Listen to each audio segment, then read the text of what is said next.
Dental hospital से आपके सामने हूँ और मैं आज डेंटल इम्प्लांट के बारे में बात करना चाहती हूँ। तो अभी मैं आपको बताती हूँ कि इम्प्लांट का क्या रहता है, कैसे पार्ट्स रहते हैं। तो ये जो इम्प्लांट आपको नीचे में दिख रहा है, ये इम्प्लांट है टाइटेनियम का स्क्रू, जिसको हम अपनी दांत की जड़ के साथ में उसका कंपैरिजन कर सकते हैं। सर ये जो है हमारे नेचुरल दांत की जैसी जड़ रहती है उस तरह का ये पार्ट रहता है।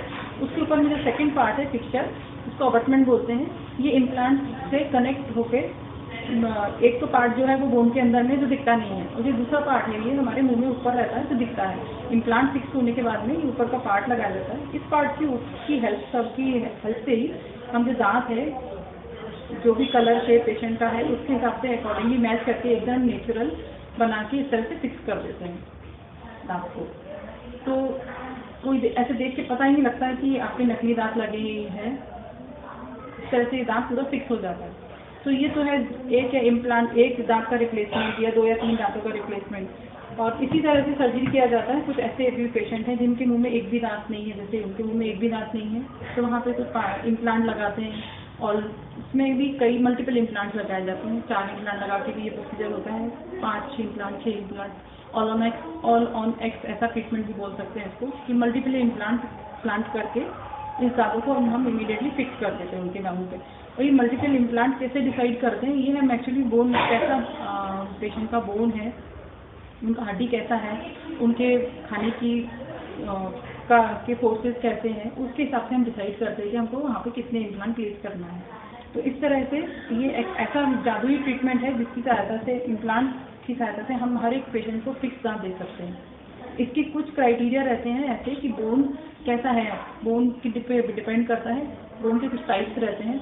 अगर अच्छा बोन का क्वालिटी है तो दांत इमीडिएट इम्प्लांट करके जिस दिन इम्प्लांट होता है उसी दिन हम दांत फिक्स कर सकते हैं। बोन का क्वालिटी कुछ कम अच्छा है, कुछ नरम है बोन, तो उसको हमको हड्डी के साथ जोड़ने के लिए इम्प्लांट को 3-4 महीने के लिए छोड़ना पड़ता है।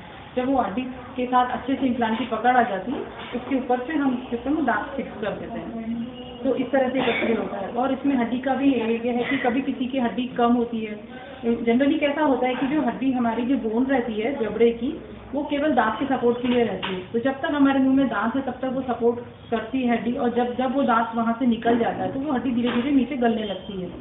तो एक अवस्था ऐसी आ जाती है कि जब दांत एक भी मुंह में नहीं रहा और साथ तो हड्डी का लेवल बहुत कम हो जाता है, तो जो पेशेंट का जो फेशियल प्रोफाइल है वो भी काफ़ी चेंज हो जाता है। उसकी वजह से ड्रूपिंग स्माइल हो जाती है, ड्रूपिंग फेस हो जाता है। तो उनका जैसे जो बोलते हैं ना कि कम एज में ही इंसान बूढ़ा लगने लगता है, वो इसी की वजह से लगता है। क्योंकि जो भी हमारे फेस का जो हमारी स्माइल है, ये सारा कुछ हमारे दांत के शेप, दांत की बनावट के ऊपर में निर्भर करता है। अगर हमारे दांत अच्छे सुंदर है, सॉफ्ट है, तो हमारा स्माइल भी अच्छा दिखेगा, हमारा फेस भी सुंदर दिखेगा, अट्रैक्टिव दिखेगा ज़्यादा। और अगर मुंह में दांत नहीं है तो पूरे दांत मुंह की कितना भी सुंदर आपके फेस कर दो, लेकिन तो दांत की वजह से नहीं है तो उसकी वजह से जो एक खोखलापन आ जाता है, उसकी वजह से हमारा पूरा डिसफिगरिंग ऑफ फेस हो जाता है। और मुझे लगता है कि ज़िंदगी में सबसे ज़्यादा ज़रूरी क्या है? सबसे ज़्यादा ज़रूरी खाना है। इससे इम्पोर्टेंट कुछ भी नहीं है। तो खाना खाने के लिए और फूड को एंजॉय करने के लिए अच्छे दांतों का होना बहुत ज़रूरी है। खाने के लिए बहुत सारे दांत अपन लगाते हैं, निकालने लगाने वाले भी दांत बनते हैं, लेकिन निकालने लगाने वाले दांतों में उतनी मजबूती नहीं आती है, उतना ग्रिप नहीं मिलता है खाने के लिए कि हम फोर्सफुली उसको खा सकें। तो इसके लिए ये जो ट्रीटमेंट जो आया है, लेटेस्ट ट्रीटमेंट जो रिवोल्यूशन है डेंटिस्ट्री में, तो ये इसका सब लोग फ़ायदा लीजिए और इस तरह से अपने दांतों को फिक्स कराइए। आपकी हेल्थ भी, जैसे एज हो जाती है पेशेंटों का, ऐसा सोचना रहता है कि अभी तो मेरी एज हो गई, अभी मुझे क्या ज़रूरत है इतना पैसा इन्वेस्ट करने के लिए, मुझे दांतों की क्या ज़रूरत है। पर सही मायने में तो दांत जो ये लगते हैं वो तभी लगते हैं, क्योंकि यंग एज में तो सबके दांत रहते हैं।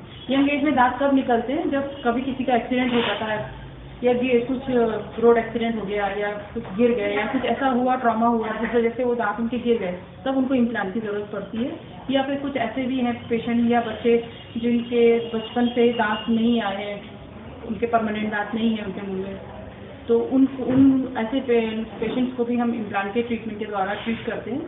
और फिर जो बूढ़े जो एजेड पेशेंट हो गए हैं, जिनके पायरिया या फिर किसी कारण उनके दांत गए हैं, तो वो खाना पीना नहीं खा पाते प्रॉपर, तो उन पेशेंट्स के लिए इम्प्लांट कर दिया जाए तो वो खाना उनका बहुत अच्छे और सुचारू रूप से चलता है।